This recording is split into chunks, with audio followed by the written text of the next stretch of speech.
So here's a fact situation.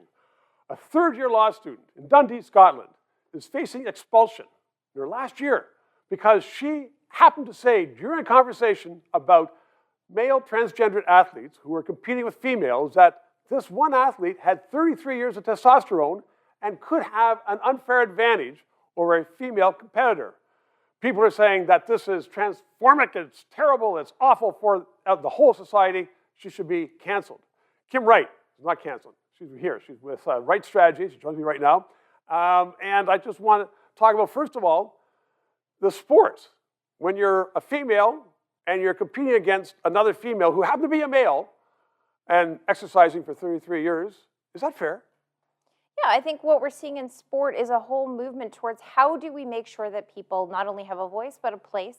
Some of that will require some new thinking around the Olympic community in general. Well, let's do that right now, new thinking. Let's just talk about it. But is it fair for someone who has been spending 33 years practicing to all of a sudden run up against somebody who is clearly of superior strength because of a sex change? Well, I've seen lots of people, regardless of gender, have superior strength. So I think that is a false premise. But what we're actually talking about here within the sporting community is how do we, in a general society, start to normalize the existence, right? Frankly, which is far past time. I mean, when we looked at the conversation, even for Bruce Jenner, now Caitlyn Jenner, running for governor, but back when he was a decathlete, desperately was not living his actual truth.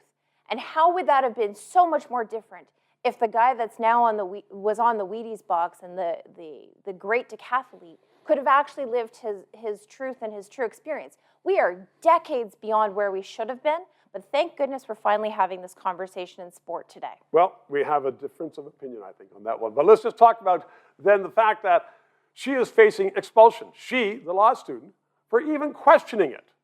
In a university where you're supposed to have debates and thoughts and freedom of ideas, should she face expulsion? Freedom of ideas and freedom of expression doesn't mean being told that you're wrong and you're inappropriate.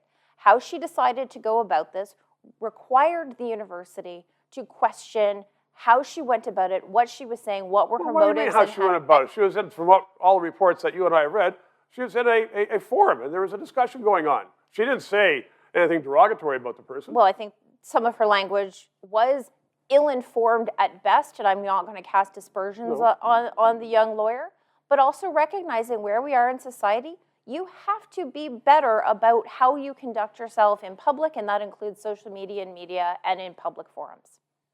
A lesson learned by me. Kim Wright, thank you very much. 3 minutes.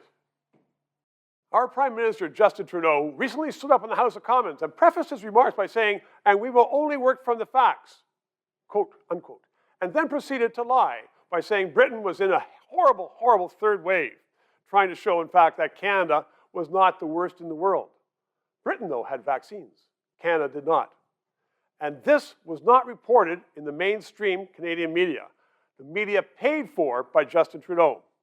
All of which, I'm telling you, is that it's important to have this 3-minute interview. Please subscribe, ask your friends to subscribe, and press that PayPal thing so we can continue on to bring you the news you otherwise might not know.